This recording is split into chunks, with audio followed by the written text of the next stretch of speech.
మబ్బుల్లో పరిగెత్తే పిడుగులాంటి నా జన సైనికులకి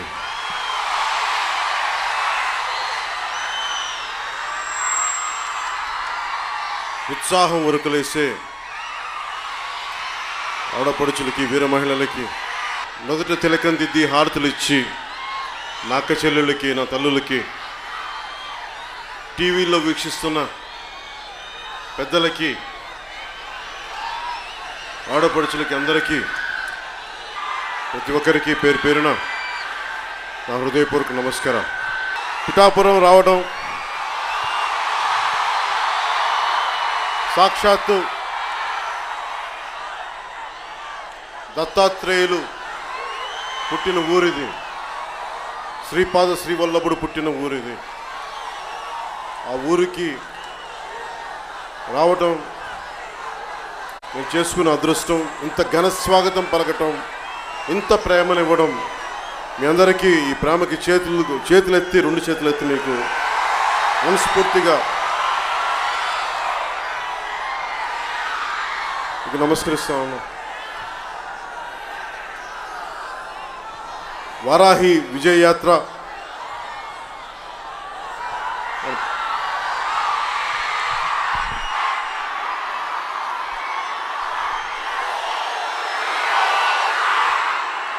వారాహి విజయయాత్ర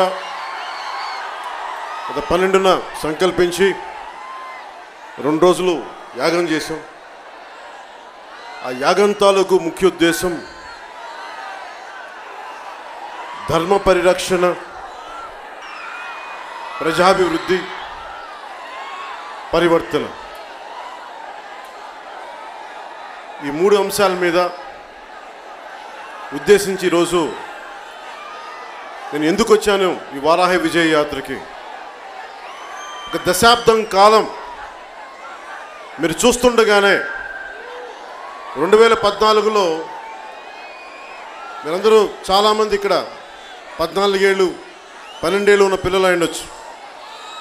కానీ ఈ రోజున మీరందరూ 22 ఏళ్ళకి వచ్చేసారు. అంటే ఒక దశాబ్దం కాలం ఇలా చిటికలో అయిపోయింది. ఈ దశాబ్దం కాలం నేను ఎందుకు నిలబడి ఉన్నాను ఇక్కడ అంటే మీ భవిష్యత్తు కోసం నిలబడి ఉన్నాను. మీ బంగారు భవిష్యత్తు కోసం, మీ భవిష్యత్తు కోసం, మీ భవిష్యత్తు కోసం, మీ భవిష్యత్తు కోసం, పుట్టబోయే మీ బిడ్డల భవిష్యత్తు కోసం. ఈ రాష్ట్రం, ఉమ్మడి రాష్ట్రం విడిపోయినప్పటి నుంచి ఇప్పటిదాకా తెలంగాణతో కలిసి ఉన్నప్పుడు ఆంధ్ర పాలకులు ద్రోహం చేశారు, ఆంధ్ర ప్రజలు దోపిడీ చేశారు అనే మాటలు విని విని విని కూడా మన రాజకీయ నాయకులకు సిగ్గురాలు. తెలంగాణ నన్ను హక్కును చేర్చుకుంది. కానీ నాకు ఈ రోజున నేను చెప్పుకుంటా ఉన్నాను, గోదావరి నది ఈ నేలను దాటి ఎలా అంటి పెట్టుకునే ఉంటుందో పవన్ కళ్యాణ్ ఈ నేలను అలాగే అంటి పెట్టుకుని ఉంటాడు. నాకు ఈ 10 సంవత్సరాలు చాలా కష్టమైంది. చాలా ఒడిదుడుకులు తట్టుకొని నిలబడి ఉన్నాను. ఒక పార్టీని స్థాపించడం, ఒక పార్టీని నడిపించడం ఒక సాధారణమైన విషయం కాదు. 1000 కోట్లు ఉన్న పారిశ్రామికవేత్తలు కూడా ఒక పార్టీని నడపలేరు. జనసేన పార్టీని నడుపుతుంది అంటే, పవన్ కళ్యాణ్ పార్టీని నడుపుతున్నాడంటే మీరే నా బలం, మా ఆడపడుచులే నా బలం. మీరు అండగా ఉన్నందువల్లనే ఈ రోజున జనసేన పార్టీ నిలబడింది. ఇంత ప్రేమను చూపించిన మీకు నా కడశ్వాస వరకు ఈ నేల కోసం పనిచేస్తూనే ఉంటాను, మీ అందరి కోసం పనిచేస్తూనే ఉంటాను.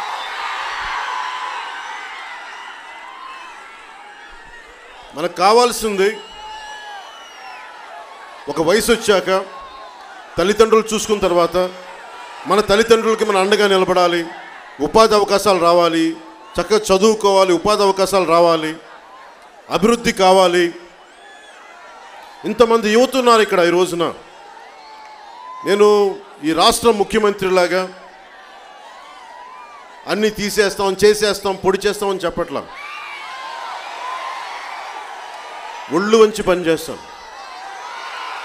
నిజాయితీతో పనిచేస్తాం,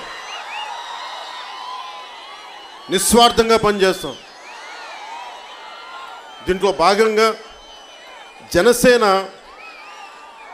ఎందుకు నేను ఈ యాగంలో ధర్మ పరిరక్షణ అనే పదం వాడటానికి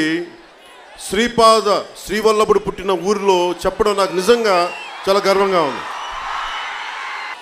మనది సింధు నదికి అవతల ఉన్న ప్రాంతం కాబట్టి మనది సింధు కాస్త ఉచ్చారణ దోషాల వల్ల అది హిందూగా మారింది. కానీ మనం హిందూ అనే పదం కంటే కూడా మనది సనాతన ధర్మం, వేదం చెప్పిన నేలది. అలాగే ఈ సనాతన ధర్మాన్ని, వేదాలని కేవలం ముఖతా నేర్చుకొని, పుస్తకాలు లేకపోయినా కేవలం ముఖతా నేర్చుకొని ఈ రోజున మనకి తీసుకొచ్చారు. ఈ వేదాలు తీసుకొచ్చిన ముఖ్యంగా బ్రాహ్మణ సమాజానికి మనస్ఫూర్తిగా నా హృదయపూర్వక నమస్కారం. ఇది ఎందుకు మాట్లాడుతున్నానంటే, ఏ నేల అయితే ఈశ్వర్ అల్లా తేరే నామని చెప్పిన గొప్ప నేల ఇది. భగవంతుడు ఏ రూపమైనా సరే, నువ్వు రాముడిగా ఉంటావా, ఇంకెకేలుగా ఉంటావా, ఇంకొక మతస్థులు ఏదైనా సరే, యెహోవాగా ఉంటావా, అందరినీ సమానంగా చూసి ఆ ధర్మాన్ని చెప్పిన నేల ఇది. అలాంటి నేలలో పిఠాపురం వస్తున్నాను అనగా నాకు మొదట గుర్తుకొచ్చింది విగ్రహాల ధ్వంసం గుర్తుకొచ్చింది. నాకు ఇక్కడ హిందూ దేవాలయాల విగ్రహాలు ధ్వంసం గుర్తుకొచ్చింది. నేను మత పిచ్చి ఉన్నవాడిని కాదు, నా సనాతన ధర్మం పట్ల చాలా గౌరవం ఉన్నవాడిని. ఏ నేలైతే నీకు విలువలు ఇచ్చిందో, ఎక్కడో దూరాన మస్జిద్లో నమాజ్ వినిపిస్తూ ఉంటే మర్యాదపూర్వకంగా ఆ ప్రేయర్కి, ఆ ప్రార్థనకి, ఆ ముస్లిం ప్రార్థనకి గౌరవం ఇవ్వటం ఎలాగో నేర్పించింది నా సనాతన ధర్మం. అలాంటి ధర్మానికి ప్రతీకలైన హిందూ దేవతల విగ్రహాలని విధ్వంసానికి గురైతే సహజంగానే ఒక పార్టీ నాయకుడిగా ఏం జరుగుతుందని చూశాను. కానీ నేను చూసింది ఎవరు చేసి ఉండొచ్చని. ఏదో ఒక స్క్రీన్ ప్లే బుక్లో, ఆర్ట్ ఆఫ్ డ్రామాటిక్ రైటింగ్ అనే పుస్తకంలో, ఒక రోజున ఏన్షియంట్ గ్రీస్లో జ్యూస్ అనే విగ్రహాన్ని, ఒక దేవతా విగ్రహాన్ని పగలగొడతా ఉంటారు. మొత్తం పుర ప్రముఖులు అందరూ వచ్చి కూర్చుంటారు, ఎవరు చేశారు ఇదని. అలా మళ్ళీ రెండో రోజు, మూడో రోజు జరుగుతూ ఉంటే గస్తీ దళాలు ఫైనల్గా అటు ఇటు తిరిగి ఒక వ్యక్తిని పట్టుకుంటారు. నువ్వు ఎందుకు చేశావని అడిగితే, నేను గుర్తింపు కోసం చేశాను, అందరూ నా గురించి మాట్లాడుకోవాలని. నేను అనుకున్నాను, మన పిఠాపురంలో దేవతల విగ్రహాలు విధ్వంసానికి గురవు, కానీ అలాంటి వాడేమని చేశాడా అని. సరే, అటు ఇటు చేసి ఒక పిచ్చివాడు చేశాడని చెప్పారు ఈ ముఖ్యమంత్రి నేతృత్వంలో రాష్ట్ర ప్రభుత్వం. సరే, 219 దేవాలయాల్లో కూడా పిచ్చివాళ్లే చేశారు విధ్వంసాలు. రాముడి తల కూడా నరికింది పిచ్చివాడే నరికాడు.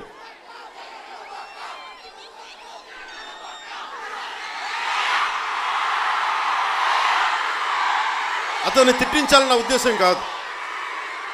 అంటే ఒక నాయకుడిగా, if you are heading a state, ఒక రాష్ట్రాన్ని, ఇన్ని కోట్ల మంది భవిష్యత్తుని, శాంతి భద్రతలని, అభివృద్ధిని ఒక ముఖ్యమంత్రి చేతిలో పెడితే, హిందూ దేవాలయాల మీద దాడులు జరుగుతూ ఉంటే ఒక్కరిని పట్టుకోలేదు, ఒక్కరిని. అందరు పిచ్చివాళ్ళు చేశారు. అంటే ఏం చెప్పాలని, సగటు హిందువుకి సనాతన ధర్మాన్ని పాటించే ఎవరికైనా సరే ఒక కోపం తెప్పించాలి వేరే మతస్థుల మీద. ఆ కోపం తెప్పించి మనం వాళ్ళతో గొడవలు పెట్టుకోవాలి. గొడవలు పెట్టుకుంటే ఓట్లు చీలిపోతాయి, అప్పుడు మళ్ళీ ఇంకోసారి రావచ్చు. ఇది చచ్చు ముఖ్యమంత్రి ఆలోచన. భారతదేశం ఎక్కడో యూకేలో దేవాలయాలు విధ్వంసం చేశారు, అమెరికాలో విధ్వంసం చేశారు, ఇంకో చోట పాకిస్తాన్లో హిందువుల మీద దాడులు జరుగుతాయి, హిందూ దేవాలయాల మీద దాడులు జరుగుతాయి. హిందువులు అనేది విశ్వంలోనే ప్రపంచవ్యాప్తంగా హిందువులు అనేవాళ్ళు గ్లోబల్ మైనారిటీస్. ఒక భారతదేశంలో తప్ప అడపదడపేది కొంచెం పర్సంటేజ్ బాలీలో ఉన్నారేమో, కొద్దిగా నేపాల్లో. కానీ హిందువులు అనేవాళ్ళు ప్రపంచవ్యాప్తంగా మైనారిటీలు. విదేశాల్లో కూడా దేవాలయాలు విధ్వంసం చేస్తే చూస్తూ కూర్చొని హిందువులకు ఆయువు పట్టైన ఇక్కడ కూడా సనాతన ధర్మాన్ని పాటించే భారతదేశంలో కూడా 219 హిందూ దేవాలయాల మీద దాడులు జరుగుతూ ఉంటాయి. ఒక్కరిని కూడా పట్టుకోలేదు ఈ వైసీపీ చచ్చు ప్రభుత్వం.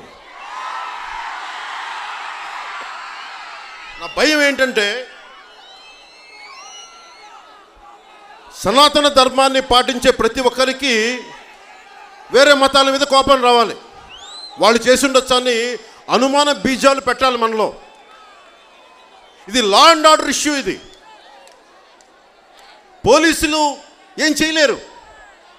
మాకు ఒత్తిళ్ళు ఉన్నాయి సార్. నేను అడిగాను ఒకసారి ఒంగోలులో, ప్రకాశం జిల్లాలో ఇలా గొడవలు జరిగినాయి కదా, ఎస్పీ గారిని అడిగా ఎందుకు చేయలేదంటే, no we found the culprit sir, we are not able to yet to lock them, some pressures we are going through sir. Good. కానీ ఇది లా అండ్ ఆర్డర్ ఇష్యూ. ఇది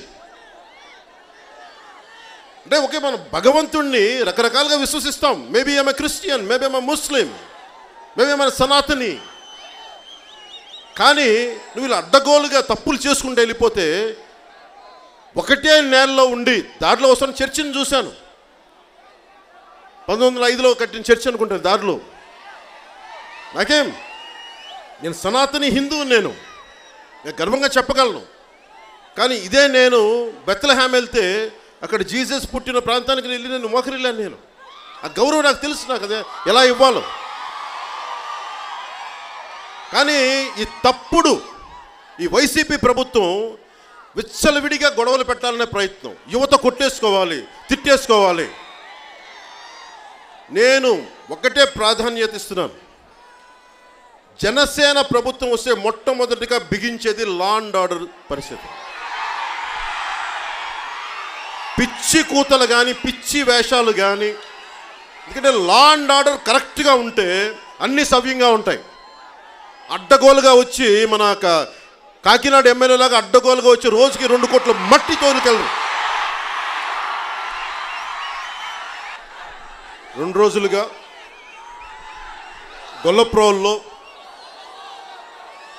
గొల్లప్రోలు నగర పంచాయతీలో ఉన్నాను.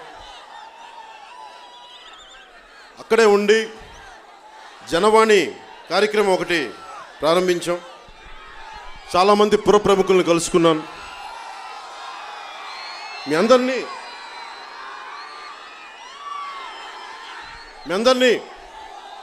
అంటే మీ అందరి అభిప్రాయాలకి మీకు ఏం కావాలి అంటే, పెద్దలను అడిగితే, జీవితాన్ని చూసిన పెద్దలను అడిగితే యువతకి ఏం కావాలో చెప్తారు. అందుకని ప్రతి ఒక్కరిని అడిగి సమస్యలు తెలుసుకుంటే తవ్వే కొద్దీ వైసీపీ దోపిడి బయటకు వస్తూ ఉంది. ఎక్కడికి వెళ్ళినా సరే. సో దాంట్లో జనవాణి అనేది చాలా కీలకమైన కార్యక్రమం. మీ అందరికీ ఎంతమందికి తెలుసో తెలియదు, ఇక్కడ ఉన్న యువతకి, ఆడపడుచులకి, పెద్దలకి. జనవాణి కార్యక్రమం మిమ్మల్ని మిస్ అయ్యే, మీరు లేకపోతే ఈ ఉత్సాహం ఉండదు ఇక్కడ. మీ ఆశీస్సులే లేకపోతే జనసేన లేదు. మీలాంటి ఆడబిడ్డ ఏడుపే జనవాణికి కారణం. అంటే ఎంత దరిద్రపు దుష్ట ప్రభుత్వం అంటే ఇది. తాడేపల్లిలో ఈ ముఖ్యమంత్రి ఇంటికి సమీపంలో విలేజ్ సచివాలయం చెందిన ఒక ఉద్యోగిని, ఒక ఆడపిల్ల, ఆయన ఇంటి కోసం వైడెన్ చేయడం కోసం ఆవిడ ఇల్లు కొట్టేశారు. పాప అమ్మాయి ఇల్లు. ఏదో నష్టపరిహారం అడిగితే సరిగ్గా ఇవ్వలా. నేను దగ్గరలోనే ఉంటాను కాబట్టి ఆ ఆడబిడ్డ ఆ చెల్లి నా దగ్గరికి వచ్చి, అన్న మా ఇల్లు కొట్టేశారు, న్యాయం చేయమంటే చేయట్లేదన్నా, న్యాయం చేయమంటే చేయట్లేదన్నా, ఒకసారి నువ్వు మాట్లాడవా, ప్రభుత్వం దృష్టికి తీసుకెళ్ళవా అంటే, నేను పత్రికాముఖంగా మీడియా పరంగా చెప్పాను ఆ మాట. ఒక 10 రోజుల తర్వాత చాలామంది ఇట్లాగే సమూహం పార్టీ ఆఫీసు నుంచి బయటకు వస్తూ ఉంటే, ఎవరో ఒక ఆడపిల్ల పేపర్ పెట్టుకుని ఇలా అంటా ఉంటే నాకు గుర్తొచ్చింది, అమ్మాయి తనే అని చెప్పి, ఏంటమ్మా అని చెప్పి అంతమంది జనం మధ్యలో తీసుకుంటే, అన్న ఒకసారి అర్జెంటుగా మాట్లాడాలి, చాలా కష్టాల్లో ఉన్నానంటే వెంటనే పిలిపిస్తే అమ్మాయి కథ ఎంత కలిచేసిందంటే, నన్ను అన్న నీ దగ్గరికి వచ్చి కంప్లైంట్ చేసిన తర్వాత వైసీపీ వాళ్ళు వచ్చి బెదిరించారన్న, నువ్వు ఎందుకు ఇస్తావు పవన్ కళ్యాణ్ దగ్గరికి వెళ్ళి, జనసేన దగ్గరికి ఎందుకు వెళ్ళావు నువ్వు అని. ఆ తర్వాత వాళ్ళ అన్నయ్య శనివారం ఆదివారం రోజునో నేను మార్కెట్కి వెళ్ళి చేపలు తీసుకొస్తానని చెప్పి వెళ్ళి 9 గంటలకు వెళ్తే 10కైనా రాలా, 11 పావు గంట 11 అయినా రాలా, మధ్యాహ్నం రాలా, సాయంత్రం చూశారు. అన్న ఏమయ్యాడని ఫోన్ చేస్తే అన్న ఫోన్ ఎత్తుకోవట్లా. ఇద్దరే బిడ్డలు. ఫోన్ ఎత్తుకోకపోతే మళ్ళీ నెక్స్ట్ డే ఇంటికి, రాత్రంతా ఇంటికి రాలా, నెక్స్ట్ డే రాలా. ఆ తర్వాత ఎప్పుడో 3వ రోజు ఎప్పుడో ఫోన్ చేసి, అమ్మ నేను ఒంగోలులో ఉన్నాను, నేను మళ్ళీ వస్తానులే, నేను కొంచెం పనిలో ఉన్నాను అన్నాడు. ఏంటన్నా నువ్వు చేపలు కొనడానికి వెళ్ళి ఇంతవరకు రాలేదంటే, చెప్తానని పెట్టేసి ఇంకొక రోజు తర్వాత ఇప్పుడు ఒక చిన్నపాటి ఆటోలో అబ్బాయి శవాన్ని తీసుకొచ్చి ఇంటి ముందు పడేసి వెళ్ళిపోయాను.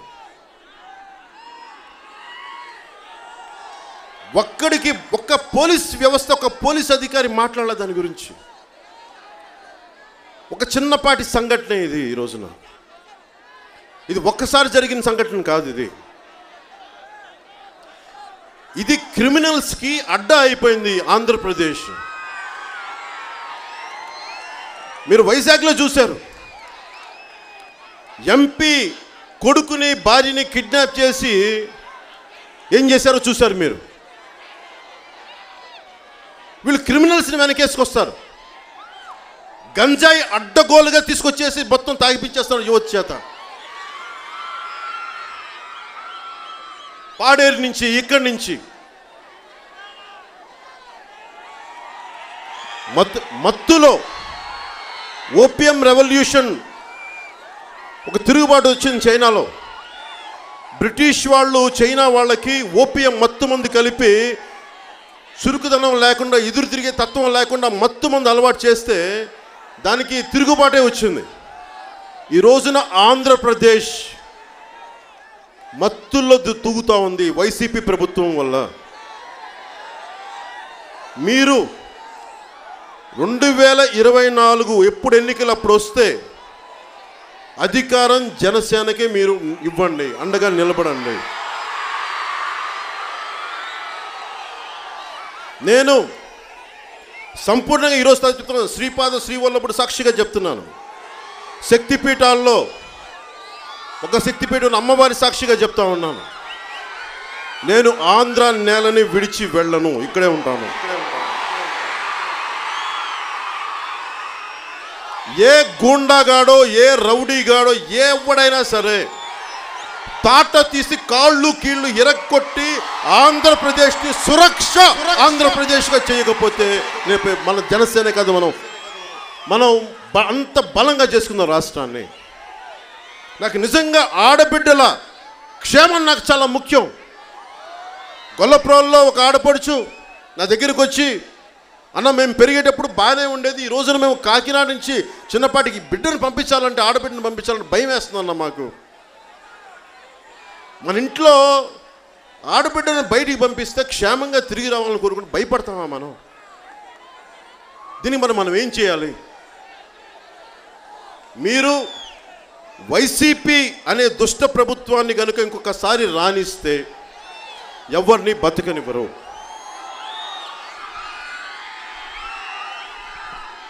కొన్ని అంశాలుగా మాట్లాడతాను మీతోటి ఈ రోజున, ఓపికగా వినండి. ముందుగా ఏ విధంగా వీళ్ళు లా అండ్ ఆర్డర్ సిచ్యువేషన్ని చాలా చండాలం చేశారు రాష్ట్రంలో. ఎంపీని కూడా కొట్టగలరు వీళ్ళు. పోలీస్ వ్యవస్థని నిర్వీర్యం చేసేశారు వీళ్ళు. జనసేన రాగానే మేము బేసికలీ తిరిగి వీ వాంట్ ఎంపవర్ పోలీస్. నిజాయితీ గల పోలీస్ అధికారులు మళ్ళీ తీసుకొచ్చి గులాంగిరి చేసే పోలీస్ అధికారులు కాకుండా నిజంగా ప్రజలకు నిలబడే నిజాయితీపరులైన పోలీస్ అధికారులను ముందు పెట్టి ఈ రాష్ట్ర లా అండ్ ఆర్డర్ సిచ్యువేషన్ని ముందస్తుగా బాగు చేస్తాం. పిఠాపురాన్ని ఇది ఆధ్యాత్మిక క్షేత్రంగా, ఇది ఆధ్యాత్మిక నగరంగా తీర్చిదిద్దే బాధ్యత జనసేన తీసుకుంటాం. శ్రీపాద శ్రీవల్లభుడు ట్రస్ట్ వాళ్ళు వచ్చారు. దాదాపు కొద్ది సంవత్సరాలుగా 1000 కోట్ల ఆదాయం ఉంది ఇక్కడ. 1000 కోట్ల ఆదాయం. ఈ 1000 కోట్ల ఆదాయం ఏం చేస్తున్నారు? తిరిగి వచ్చి కనీసం దేవాలయాల పరిరక్షణ కూడా పూనుకోవట్లేదు. ప్రభుత్వం వస్తే ఎండోమెంట్స్ దాన్ని అండర్లో తీసుకొని అటు ఇటు కాకుండా నిర్వీర్యం చేసి పెడతా ఉన్నారు. కనీసం మహారాష్ట్ర నుంచి వచ్చే భక్తులకి సరైన వసతులు కూడా కల్పించట్లేదు.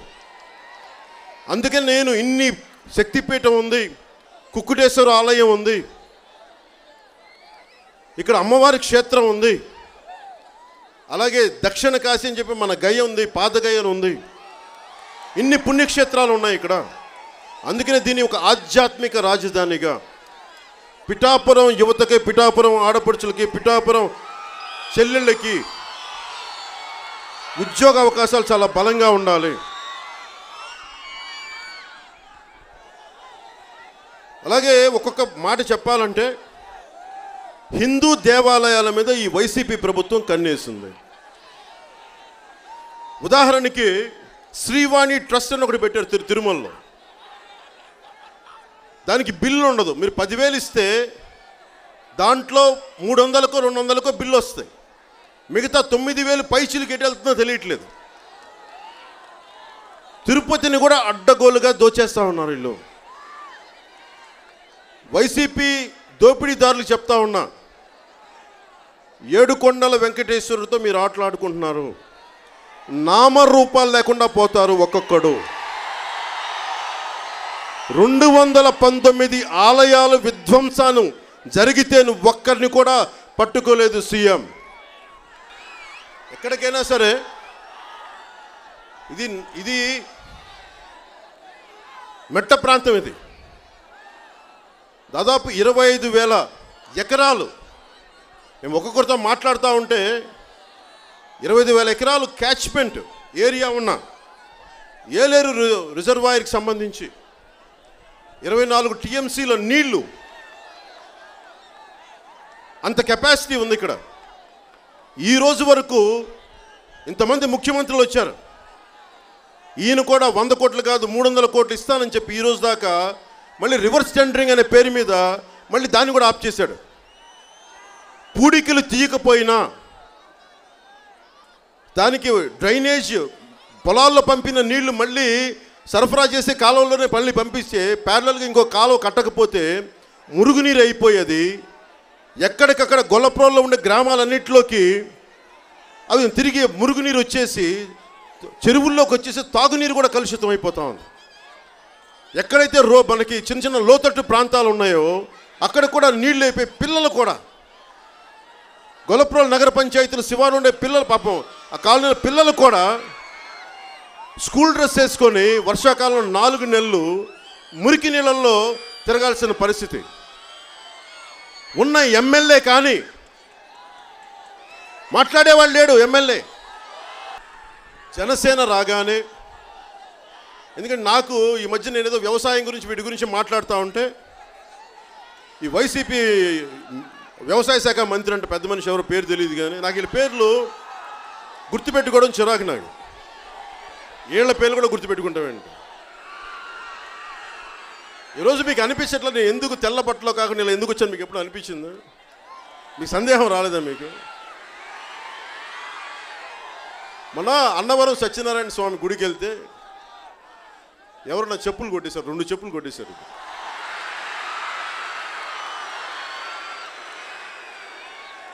చెప్పులు లేకపోతే జుబ్బా వేసుకుంటే బాగుండదు కదా, కుర్తా వేసుకుంటే బాగుండదు కదా, ప్యాంటు షర్టు షూ వేసుకోవాల్సి వచ్చింది.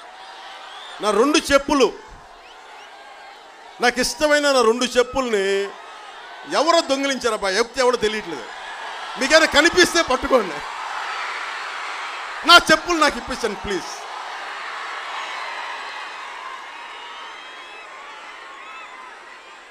వైసీపీ ప్రభుత్వం ఎంత దిగజారిపోయిందంటే గుళ్ళో నేను వదిలిన చెప్పులు కూడా పట్టుకెళ్ళిపోతుంది. చాలా బాధగా ఉంది.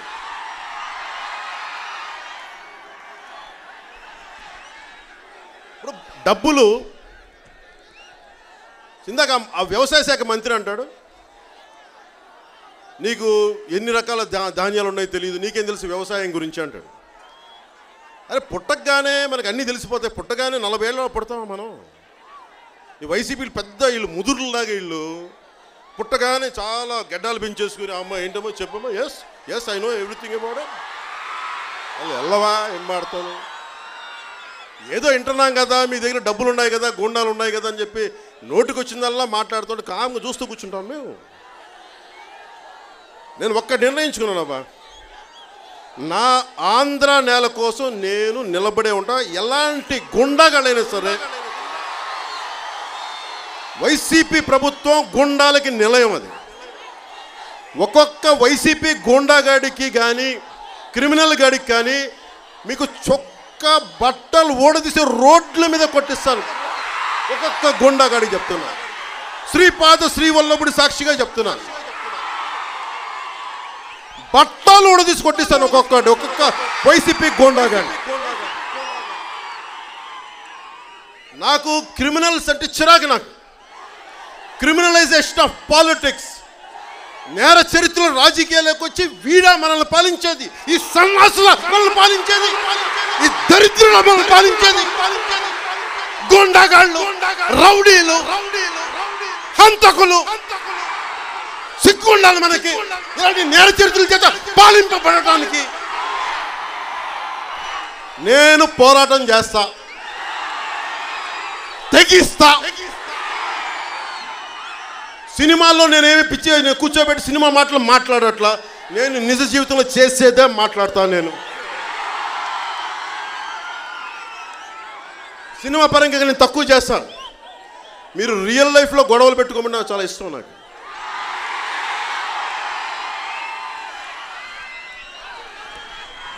ఏదైనా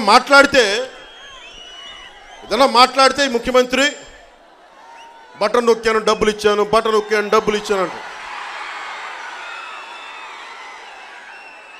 ఈ పెద్ద మనిషికి నేనంటే చాలా భయం, జనసేన అంటే భయం, వీర మహిళలంటే భయం, జన సైనికులంటే భయం. ఎవరిని ప్రశ్నించకూడదు.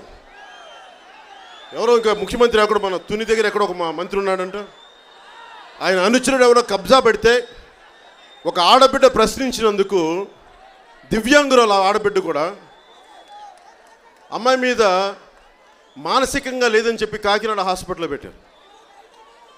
మన జన సైనికులు, మన వీర మహిళలు నాయకులు వెళ్ళి అండగా ఉంటే వాళ్ళ అమ్మని తీసుకొచ్చారు. వాళ్ళ అమ్మకి అండగా నుంచోబెట్టి పక్కన కూర్చోబెట్టి చేయగలిగారు మన వాళ్ళు. అలాగే డాక్టర్ సుధాకర్, ఎండూరు సుధాకర్ కూడా పాపం కరోనా టైంలో వైజాగ్లో డాక్టర్, దళిత కులానికి చెందిన డాక్టర్ ఆయన ఇవి మాస్కులు లేవని ఒక మాట మాట్లాడగానే అతను హింసించి మానసికంగా వేధించి పిచ్చోడిని చేసి చంపేశారు. అంత దుర్మార్గంగా తయారయ్యారు. మీరు ఇంతమంది ఉన్నారు ఈ రోజున, ఎంతమంది ఉన్నారు చూడండి ఒకసారి, ఎంతమంది ఉన్నాం. 5 మంది గుండాలు కంట్రోల్ చేయగలరు మనందరిని. ధైర్యం లేకపోతే 500 మంది గుండాలు చాలు. అదే మనకి ధైర్యం ఉంటే కింద మట్టిలో తొక్కినట్టు తొక్కేయచ్చు 5 మంది గుండాలు. నేను మిమ్మల్ని రెచ్చగొట్టట్లా, మీకు సమిష్టిగా ఉంటే ఎంత బలం ఉంటుందో చెప్తా ఉన్నా. మనం కులపరంగా రకరకాల మతపరంగా విడిపోతే మనకి నష్టం. అది ఈ రోజున వార్షికంగా సంవత్సరానికి మన రాష్ట్ర బడ్జెట్ 2,70,000 రూపాయలు. దాంట్లో మన ఇరిగేషన్ ప్రాజెక్టులు కేటాయించింది 12,000 కోట్లు. ఇది కొంచెం విసుగ్గా ఉంటుంది, కానీ మీరు వినండి. మన ఏలేరు రిజర్వాయర్ ఆధునీకరణ కావాల్సింది 300-400 కోట్లు. ఈ రోజు దాకా ఆ డబ్బులు విడుదల చేయలే. మరి మట్టి అమ్ముకొని రోజుకి 300 లారీలు మన పిఠాపురంలో ఉన్న దాదాపు అన్ని గ్రామాల నుంచి 26 రెవెన్యూ విలేజ్లు చిన్న చిత్తగా కలుపుకొని అన్నీ కలుపుకొని 52 గ్రామాల నుంచి ప్రతిరోజు 2 కోట్ల మట్టిని తోలుకుపోతా ఉన్నారు. 2 కోట్ల రూపాయలు విలువైన మట్టి. ఎవడన్నా అడిగితే ఈ కాకినాడ ఎమ్మెల్యే దగ్గర ఎవడో ఒకడు ఉంటాడు, పేరు రేపు చెప్తాను. ఆడు పిస్టల్ తీస్తాడంటే ఇట్లా. అలాగే భీమాస్ రెడ్డి అంటే ఆయన ఎవరు, వీళ్ళందరూ నేను పొద్దున కాకినాడలో చెప్తాను, ఎల్లుండి చెప్తాను, ఈరోజు ఎందుకు లేదు. అంటే మీరు ఇంతమంది ప్రజల్ని, ఇన్ని లక్షల జనాభాని పట్టుమని 10 మంది భయపెడతా ఉంటే, భగత్ సింగ్ స్ఫూర్తితో ఉన్నవాడిని, చెగువేరా స్ఫూర్తిని గుండెలో నింపుకున్నవాడిని, నా నేల ఆంధ్ర అనుకున్నవాడిని నాకైతే చిరాగ్గా అనిపించింది. మీరందరూ భయపడతారేమో నాకు తెలియదు, కానీ పవన్ కళ్యాణ్ భయపడ్డామా దేనికి? భయపడేది ఒక భగవంతుడికే భయపడతాడు, ఇంకెవరికి భయపడ. నేను మీకోసం తిట్లు తింటున్నా, మీ బిడ్డల భవిష్యత్తు కోసం నా బిడ్డలు తిడుతుంటే కూడా భరిస్తున్నా. నేను ఈ రాష్ట్రాన్ని క్షేమంగా ఉండాలని కోరుకుంటూ ఉన్నాను. నేను అభివృద్ధి పదంలో ఉండాలని కోరుకుంటున్నాను. ఇంతమంది యువతున్నారు, మీకు ఉద్యోగాలు ఇవ్వలేదు. 2.5 లక్షల ఉద్యోగాలను ప్రామిస్ చేశాడు ఆయన. మీరు అడగాలి, మీరు నన్ను అడగండి, నువ్వెలా ఉపాధి అవకాశాలు కల్పిస్తావని.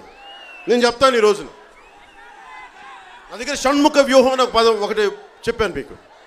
దాంట్లో ప్రతి నియోజకవర్గానికి 500 మంది యువతకి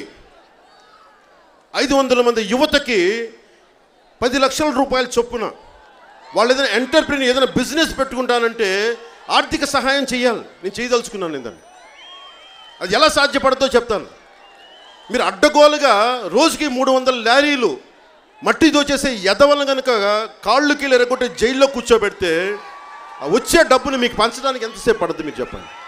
మీకు 10 మందికి కనుక ఒక్కొక్క యువకుడు 10 లక్షల రూపాయలు ఒక యువకుడికి ఇచ్చి, ఒక ఊర్లో ఒక నియోజకవర్గంలో నువ్వు 10 మందికి ఉపాధి అవకాశం కల్పించంటే, అలాంటిది 500 మందికి సంవత్సరం చొప్పున ఇస్తే 5 సంవత్సరాలు 2,500 మందికి, అంటే మన సంవత్సరానికి 10,000 కోట్లు, 5 సంవత్సరాలకి 50,000 కోట్లు. అంటే ఎవడెవడో అడ్డగోలుగా పెద్దిరెడ్డి రామచంద్రారెడ్డి అనే వ్యక్తి మొత్తం ఇసుక కాంట్రాక్టర్ని దోచేసి అతను ఒక్కదనే 10,000 కోట్లు సంపాదిస్తూ ఉన్నాడు. అలాంటి దోపిడీ చేసే వాళ్ళని అడ్డుకుని ఆ డబ్బుని మీ దగ్గరికి తీసుకొస్తే అది మీరు బాగుపడతారు కదా. మీరు వాళ్ళు ఇచ్చే చిన్నపాటి 500కో 1000 రూపాయలకో 3,000కి వెళ్ళిపోతున్నారు, కానీ మీరు 10 మందికి ఉద్యోగాలు ఇచ్చే యువతగా సామర్థ్యత మీకు పెరగాలి కదా.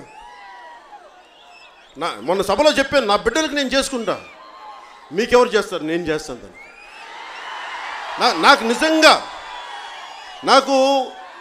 మనల్ని దోపిడీ చేసేవాడు, ఒక నేర చరిత్ర ఉన్నవాడు నాకు పాలిస్తుంటే చిరాగ్గా ఉంటుంది. ఆయన చాలా గొప్ప క్లాస్ వారిలో మాట్లాడుతుంటాడు. అమాయకమైన పసిబాలులాగా ఈ ముఖ్యమంత్రి నన్ను అందరూ కలిసి కార్నర్ చేశారు, బీజేపీ నాకు ఎదురుంది, జనసేన ఇలా చేస్తారు, నాకెవరు దత్తపుత్రులు లేడు. ఇతను పాపం పసివాడు, పాపం నోట్లో వెళ్ళి పెడితే కొరకలేడు. బాబాయిని చంపేస్తే ఆ రక్తం ఇలా తుడుచుకుంటే మళ్ళీ ఇచ్చి ఇట్లా నోట్లో పెట్టుకుని కూర్చున్నాడు ఆయన. వీళ్ళకి కులం లేదు, వీళ్ళకి సొంత చిన్నాయన కూతురి మీద కూడా పాప ఎలిగేషన్, ఆవిడే చంపించి, తండ్రిని ఎవరైనా చంపుకుంటారా? పాపం డాక్టర్ సునీత, ఆవిడ నాకు తెలుసు, వైరాలజిస్ట్ ఆవిడ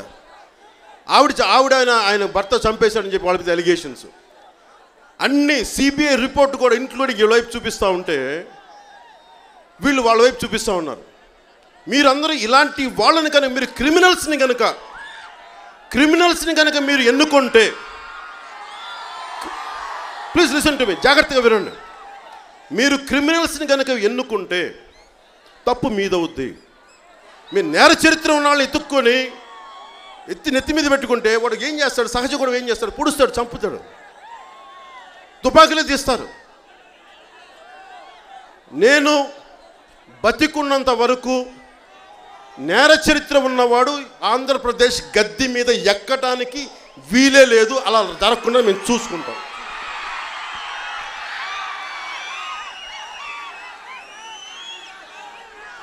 పిఠాపురంలో ఈ ఏలేరు కాలువ పూడికలు ఇవన్నీ తీయలేని పరిస్థితులు, ఆధునీకరణ లేకపోవడం వల్ల 3 పంటలు పండే భూములు కేవలం ఒక పంటకు పరిమితం అవుతూ ఉన్నాయి. ఎందుకంటే ఇంకోసారి పంటకు వస్తే ఎప్పుడు వర్షాలు వదులుతారో తెలీదు, ఎప్పుడు నీరు ఎక్సెస్ వాటర్ ఎప్పుడు వదులుతారో తెలీదు. అవన్నీ వచ్చి లోతట్టు ప్రాంతాల్లో ఉన్న పొలాలన్నీ మునిగిపోతూ ఉన్నాయి. అలా మునిగిపోయి దాదాపు పిఠాపురం మొత్తం తీసుకుంటే 1000 కోట్ల రూపాయల నష్టం వచ్చింది ఇప్పుడు దాకా. ఒక్క ఎమ్మెల్యే మాట్లాడు, ఇంక్లూడింగ్ ఈ పెండెం ఏదో ఎమ్మెల్యే పేరేంటి, ఏదైనా కావచ్చు, మన కులపోడా మనోడా అని కాదు, మనకి సరైనోడా లేదా మీరు చూడండి. మీరు మన కులం అని తీసేసేయండి అందరూ.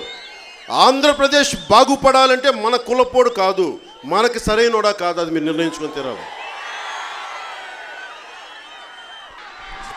ఉప్పాడ కాకినాడ రోడ్డుకి వెళ్ళాం మనం, లాస్ట్ టైం వచ్చినాం.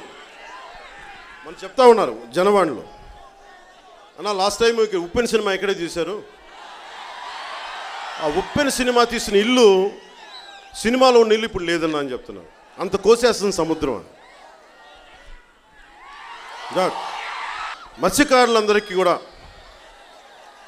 నేను మీ మనిషిని, నేను ఎందుకంటే మీరు సాహసంతో మత్స్యకారులు సముద్రం తీరాల్లో వెళ్తారు, గుజరాత్ తీరాల్లోకి, ఒకవేళ సరిహద్దు నీళ్ళలోకి వెళ్ళిపోయి పాకిస్తాన్ జైళ్ళలో కూడా మగ్గిపోతారు.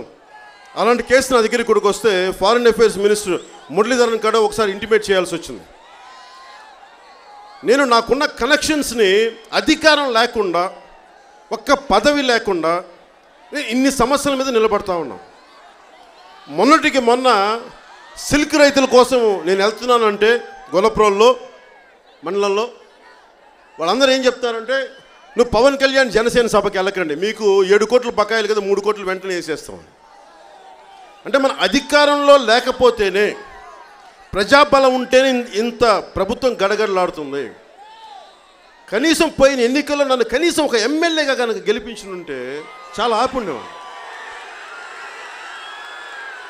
నా అభిమానులకు కూడా చెప్తా ఉన్నా,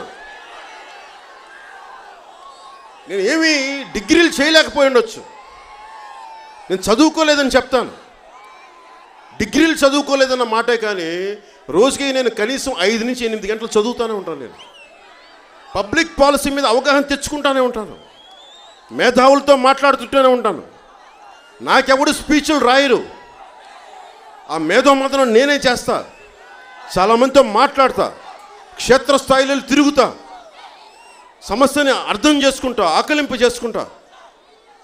అందుకని ఇది నేను అవగాహన చేసుకున్నవాడిని.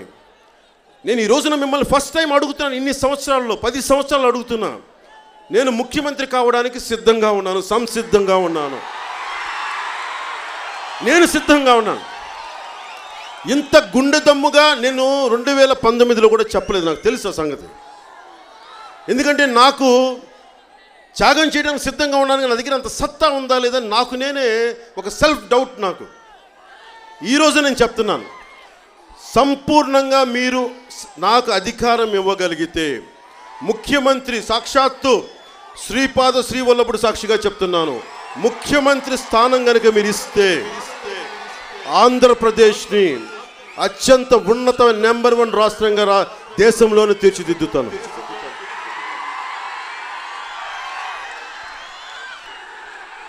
కానీ ఈ ఎన్నికల మట్టుకు మీకు చెప్తా ఉన్నాను, ఏ వ్యూహమైనా వేస్తాను నేను గెలవడానికి, ఏ వ్యూహమైనా సరే. గుండాగాళ్ళతో గొడవ పెట్టుకోవాలంటే కర్ర పట్టుకొని రోడ్డు మీద ఉంటాను. లేదు నువ్వు పబ్లిక్ పాలసీ మీద డిబేట్ చేయాలా, డిబేట్కి వస్తా. ఇష్టం వచ్చినట్టు వాగితే ఇళ్లలోంచి లాక్కొచ్చి కొడతాం. పిచ్చి వాగుళ్ళు వాగితే సగటు మనిషి మీద, మధ్యతరగతి మనిషి మీద, ఏ హాని చెయ్యని ఒక వ్యక్తి మీద, శుభ్రంగా ట్యాక్సీలు కట్టేవాడి మీద దౌర్జన్యాలు చేస్తే అలాంటి గుండా కొడుకులకి మటుకు నరకం చూపించేస్తుంది జనసేన ప్రభుత్వం. గుర్తుపెట్టుకో. నేను ఈరోజు అడుగుతున్నాను ప్రతి ఒక్కరిని, పిఠాపురం సభ సాక్షిగా అడుగుతున్నాను, శ్రీపాద శ్రీవల్లభుడి సాక్షిగా అడుగుతున్నాను, దత్తాత్రేయుడి సాక్షిగా అడుగుతున్నాను, అమ్మవారి సాక్షిగా అడుగుతున్నాను, నాకు అధికార పీఠం ఇవ్వండి. నేను అడుగుతున్నాను ఈ రోజున, ఆర్థిస్తున్నాను, నేను ఈ రోజున అభ్యర్థిస్తున్నాను. ఈ రోజున నేను సిద్ధపడున్నాను. మానసిక సంసిద్ధతతోటి రాష్ట్ర బాధ్యతను తీసుకోవడానికి నేను సంసిద్ధంగా ఉన్నాను. నాకే భయాలు లేవు. ఏ గుండాగడైనా సరే, ముఖ్యమంత్రి స్థాయిలో ఉన్నోడైనా సరే ఎదిరించడానికి నేను సిద్ధంగా ఉన్నాను. పోరాటాలకు సిద్ధంగా ఉన్నాను. నేను జనసేన ప్రభుత్వం వచ్చిన తర్వాత చెప్పాను కదా, ఈ కాకినాడ ఎమ్మెల్యేకి రేపు వెళ్తాం కదా, కాకినాడకి చెప్తాం రేపు పొద్దున్న. చాలా చాలా వింటున్నా ఇతని గురించి. గంజాయి ఏమేం చేస్తున్నాడు ఈ వ్యక్తి. అమిత్ షా గారి దగ్గర రిపోర్ట్ ఉంది ఈయన గురించి నాకు తెలిసి. వైసీపీ నాయకుల మీద చాలా రిపోర్ట్స్ ఉన్నాయి. అందుకని ఆయన మనం వైజాగ్ వచ్చినప్పుడు మాట్లాడాడు ఆయన. అది మొన్నే మీరు చూశారు. గుండాలందరూ ఎంపీ భార్యని కొడుకుని తీసుకెళ్ళిపోయారు ఇంట్లోకి వచ్చి. డీజీపీ గారు చెప్పుండొచ్చు, పాపం చేసామని. మాకు తెలియదండి డీజీపీ గారు, మీరు కూడా మాకు ఏమి తెలియని అమాయకుల్లా అని మీరు మాట్లాడితే, డీజీపీ స్థాయి వ్యక్తి కూడా మాట్లాడితే చాలా బాధేస్తుంది. మీరు ఐపీఎస్ చదువుకున్నారు సార్, మీరు కూడా తప్పులు జరుగుతూ ఉంటే మీరు కూడా అలా ఒత్తాస పలికితే ఎట్లాగా? జనసేన ప్రభుత్వం వస్తే చేయమని చెప్పండి ఇలాంటి వాళ్ళని. అసలు ఇంటి దాకా వస్తారు, ఇంటి దాకా వచ్చి అలాంటి చేస్తే అసలు గేట్ దాటుతారా మీరు? ఎన్కౌంటర్ చేసి దొబ్బాలి ఇలాంటి అదవాళ్ళు. ఈ మాట మాట్లాడేది నా మీద తిడతారు కానీ పర్లేదు, తెలియ పరిస్థితి.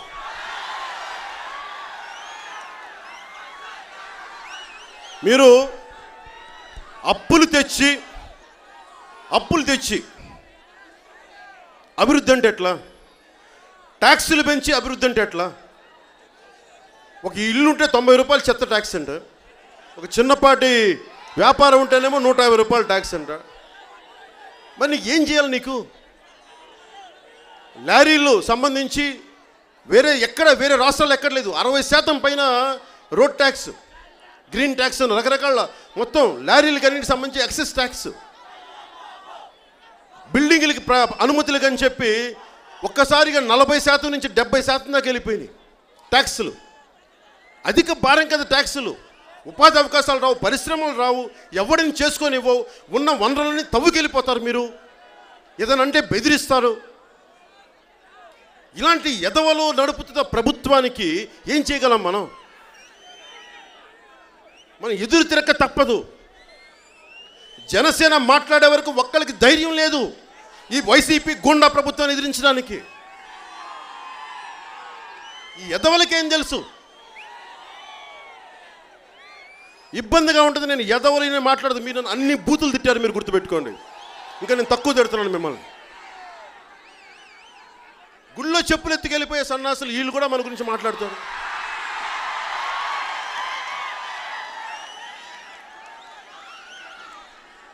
జనవాడలో మన కుర్రాడు చెప్తాను, ఒక యాదవుల అబ్బాయి, అన్న మాకు గోబలు వాచిపోతున్నాయన్న కరెంటు బిల్లులు కట్టలేక, చెత్త పన్ను, కరెంటు వల్ల మేము క్వాలిటీ కరెంటు మేము ఇస్తున్న కరెంట్ అంటాడు. నేను గొల్లపురంలో ఉంటే, ఇంట్లో ఉంటే, నాయుడుగారి ఇంట్లో ఉంటే పాప ఆయన ప్రతి 10 నిమిషాలు కరెంటు పోతూ ఉంది, మళ్ళీ జనరేటర్ రాను, మళ్ళీ ప్రతి నిమిషాలు కరెంటు పోను. అంటే అంత ఫ్లక్చువేషన్ ఉంది కరెంటు. అసలు టీవీలు కానీ లేదంటే ఫ్రిడ్జ్లు కానీ సరిగ్గా ఉంటాయా? ఫ్యాన్లు కానీ కాలిపోతాయి కదా, అన్నిసార్లు ఫ్లక్చువేషన్ ఉంటాయి. వీళ్ళు చెప్తారు అభివృద్ధి అద్భుతంగా ఉందని చెప్పేసి. రైతులకి మద్దతు ధర రాదు, విత్తనాలు దొరకవు. చేనేత కార్మికులకు సంబంధించి నేను ఇందాక చెప్పాను, షణ్ముఖ వ్యూహంలో 10 లక్షల రూపాయలు చేనేత యువకుడి ఉప్పాటి చీరల గురించి చెప్తా ఉన్నారు. అలా మేము చాలా జాగ్రత్తగా మేము చేసుకుంటే మాకు పెట్టుబడి లేదన్నాను.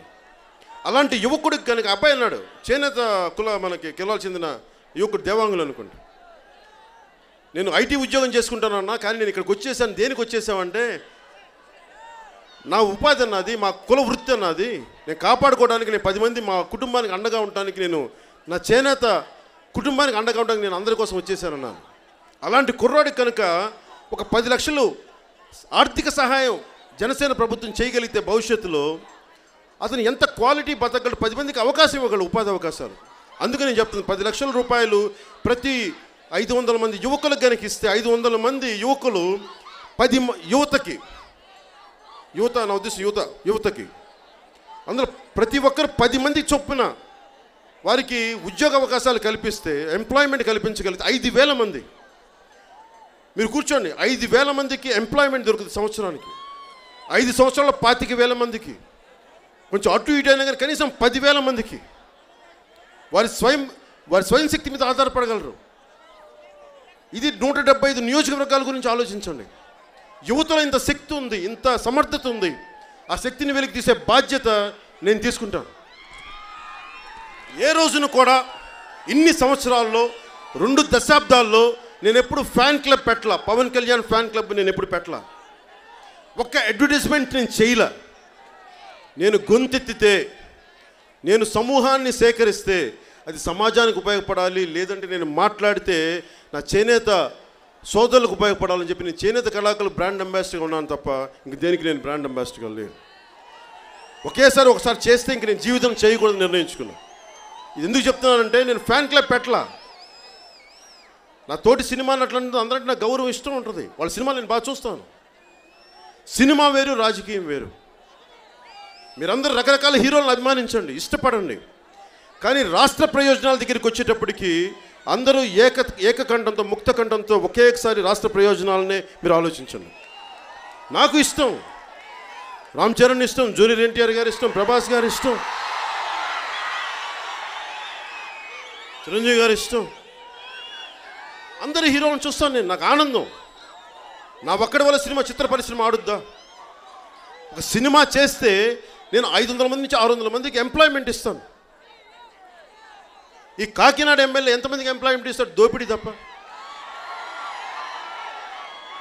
10,000 కోట్లు, 1,00,000 కోట్లు ఎక్కడి నుంచి వస్తాయి? నేను హైయెస్ట్, నేను ఒక దేశంలో అత్యధికంగా తీసుకునే పారితోషికం పెద్ద నటులు నేను ఒక్కడని చెప్పట్లా. 10 మంది పెద్ద పారితోషికం తీసుకున్నట్లు నేను ఒకడిని. నేను సంపాదిస్తేనే కదా సార్ నేను పంచగలను. కౌలు రైతులకి నేను ఇన్ని కోట్ల రూపాయలు ఇవ్వగలిగానంటే నేను భీమ్లా నాయక్, వకీల్ సాబ్ అనే సినిమా చేస్తేనే కదా నేను తిరిగి పంచగలను. సంపద సృష్టిస్తేనే పంచగలం. అసలు వైసీపీ సంపద ఎక్కడ సృష్టించింది? ఉన్నాయి లాక్కోవడం తప్ప. సంపద సృష్టించే మార్గాలు నేను తీసుకొస్తాను మీకు. ఈ ఒక్కసారికి మీరు జనసేన వైపు చూడండి, నేను ఒకటే అడుగుతున్నాను.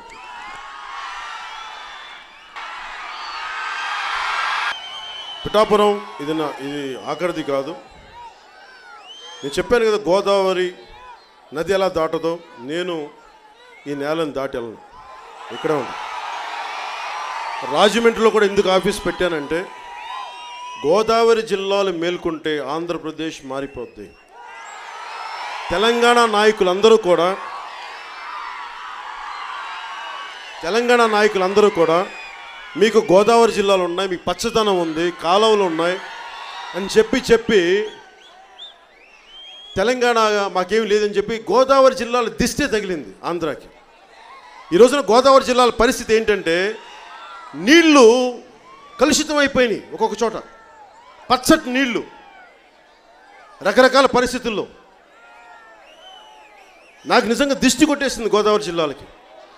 గోదావరి జిల్లాలని సార్ ఆర్థర్ కాటన్ ఎలాగైతే రివైవ్ చేశాడో, మనందరం జనసేన కూడా ఆయన స్ఫూర్తితోటి తిరిగి మన గోదావరి జిల్లాని రివైవ్ చేయాలి.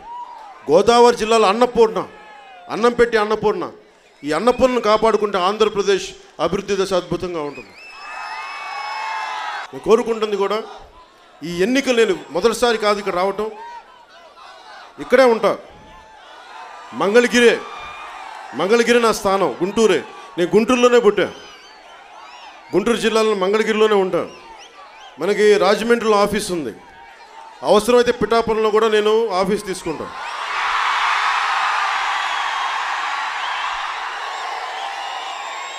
ఇంతమంది పార్టీ ఎక్కడికి వెళ్దు.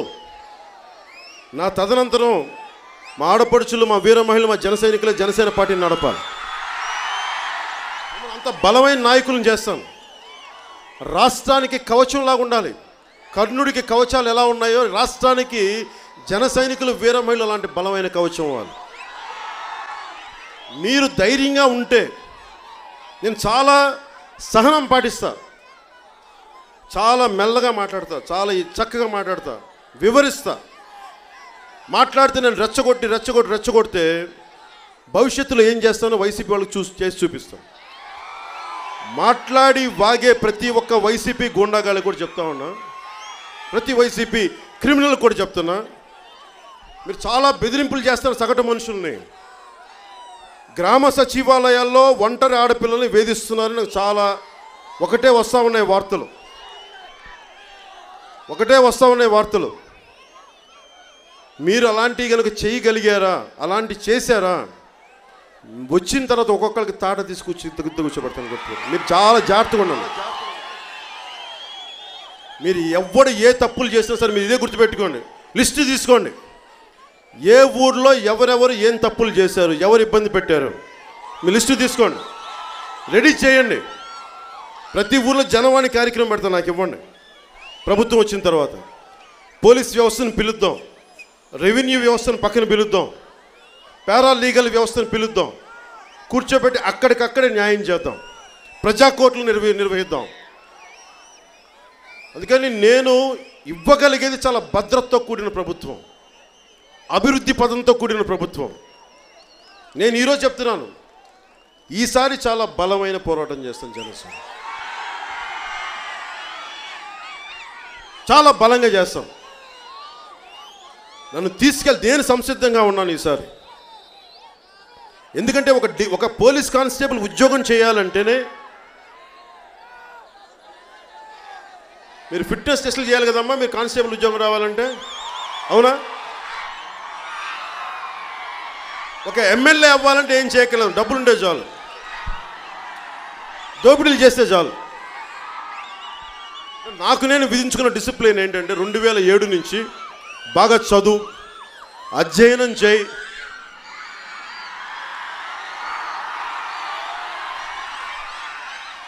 మీరు ఎందుకు నన్ను ఇలా పబ్లిక్గా ఏడిపిస్తున్నారు చెప్పండి? మీకు భావ్యమా ఇది? సరదా పిలిపించుకోండి.